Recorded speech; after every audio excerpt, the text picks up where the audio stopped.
Hey y'all, this is episode 14 extended. I don't know why my camera just quit on me, but I was talking about uh, playing in Bong, the home of the most incredible reefer in the world at that time. And we played and we played and we played, and we couldn't screw up. I mean, everything we played sounded cooler and better than the song that we just played before.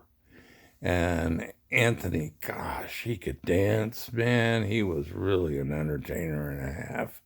I wonder whatever happened to him. Well, anyhow, so we're playing there on the outdoor venue in Bogson. And the show ended and everything's cool. We played a lot longer than usual. And anyhow, when the show was over, I went to the edge of the stage, not through the microphone or anything, but just called out, "Hey, you guys, uh, I've run out of weed. Any of you guys out there got some weed you could sell me?" And here comes four guys. Uh, and they're smiling, they're laughing, they're tripping. And I said, I'm running out, and I'd like I'd like to purchase some weed from you guys. And they said, don't worry about it. You just stay right here, and we'll be back in a few minutes. Okay, out of sight. And so I'm waiting and I'm waiting, and time goes by, and I'm thinking, well, I guess those guys stiffed me. No, it didn't stiff me. It just were gone a little bit longer than I thought that they would, about 15 minutes while we were packing up. So here they come, and they didn't have a baggie with, with an ounce or two like I thought. They had a shopping bag full of Bong marijuana. I said, man, what the hell is that? That looks like a shopping bag full of weed. And they said, yep. I said, where did you get that?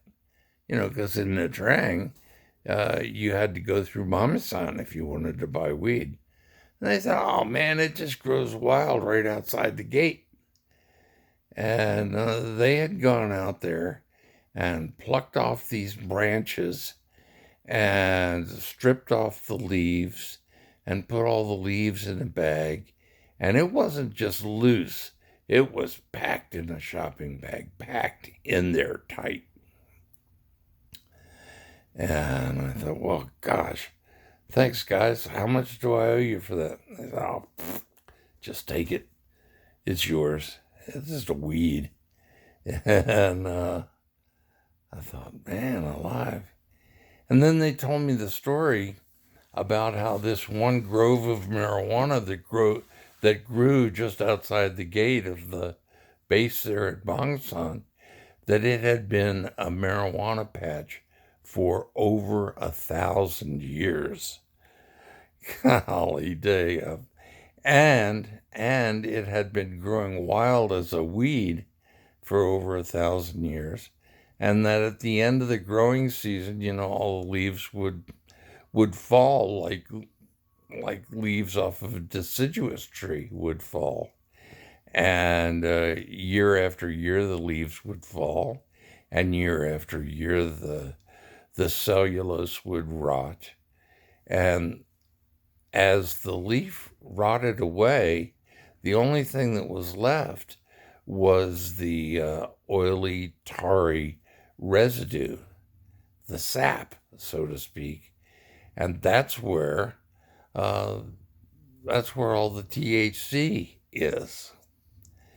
And they told me that the soil down in this patch, that you could go in there with a teaspoon and you could take a teaspoon of that soil and put it in this little water pipe that they had. And, a tiny bead, less than a half of the size of a green pea that you would eat, a tiny pea of that would just knock you on your keister. And it would get you so high that you were pretty much incapacitated. And I said, well, I don't think I really want that. I think what I really want is to just be able to get a little high. And they said, well, you'll like this. You'll like these fresh leaves. But anyhow, they told me about marijuana tar. I'd never heard of such a thing before. So, anyhow, all of a sudden, in addition to my other music gear and my Martin guitar that I was still carrying with me, I had a shopping bag full of marijuana.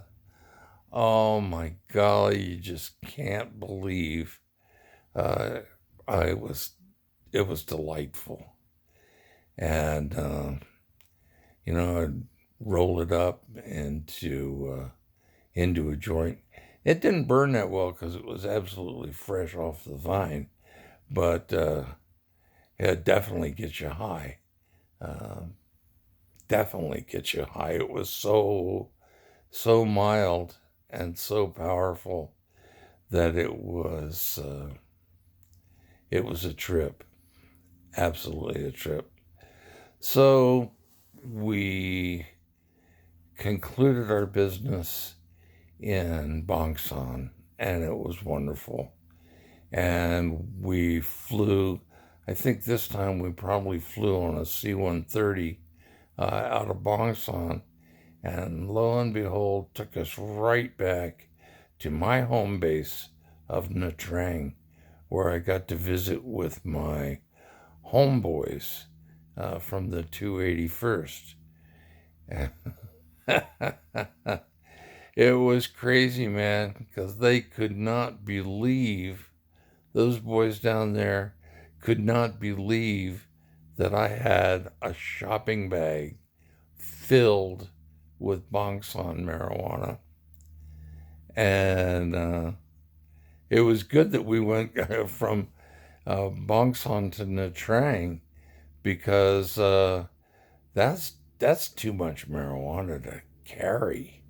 I mean, and even in Vietnam, marijuana was still illegal, and you could get busted and end up in jail down in Benoit.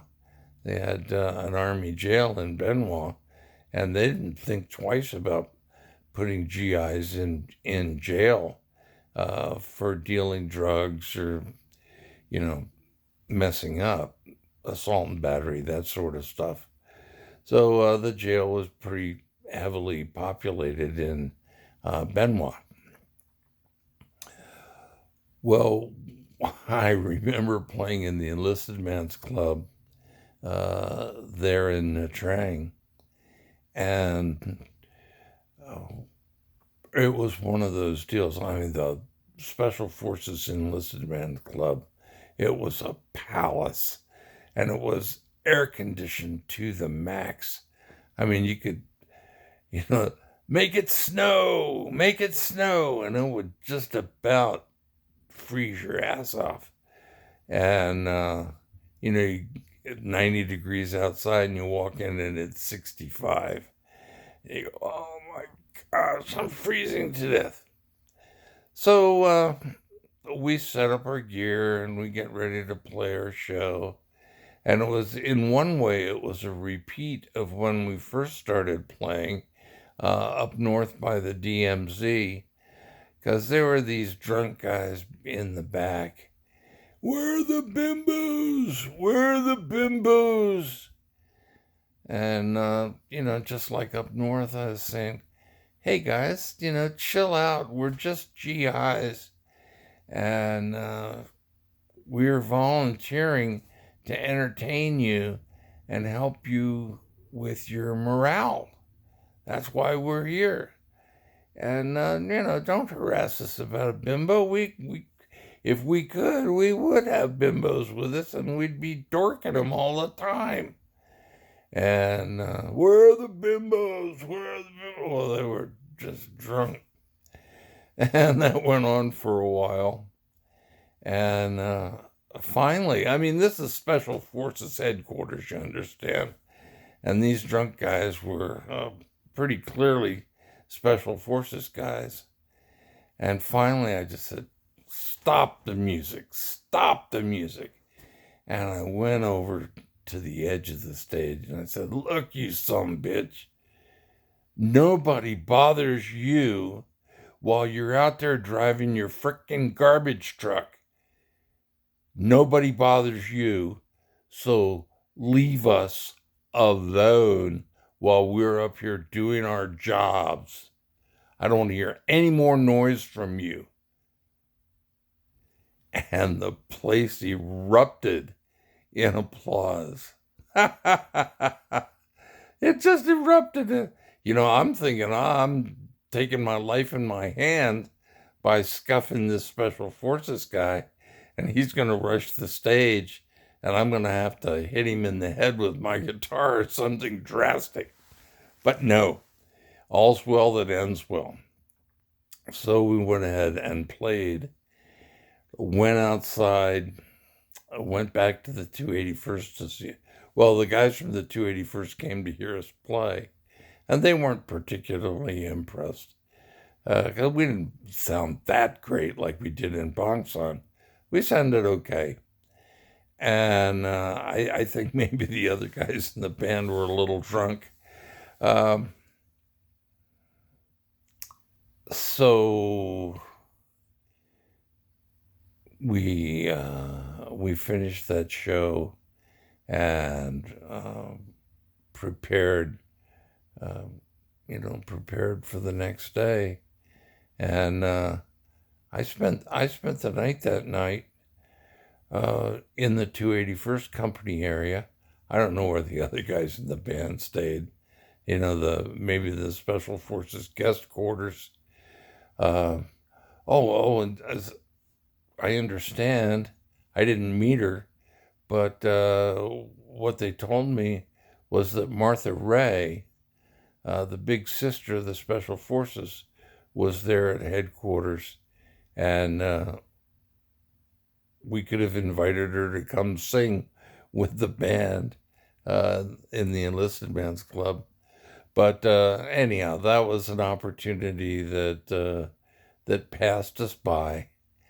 And,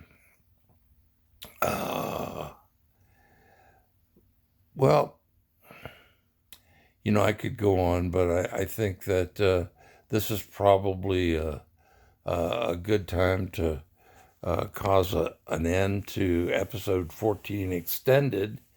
And yeah. So tomorrow we can, in episode, 15, we'll talk about the last gasp of the tour of Alphabet and the Words. I just maybe I made that up, or maybe I remember the name of the band, the Special Services Band. So tomorrow, in tomorrow's episode, we're gonna begin to wind this story down of how I became the All-American Boy. So as I often say toward the end of these streams, don't forget to breathe and have peace and serenity in your life. And if you enjoy this story, I hope that you will press on the like button. And if you really like it, you might want to subscribe to my channel. And if you really, really like it, invite your friends to come and hear this crazy Vietnam story. It's the strangest damn war story you ever heard. playing a rock and roll band in Vietnam. Woohoo! So, anyhow, my brothers, peace out. Love you.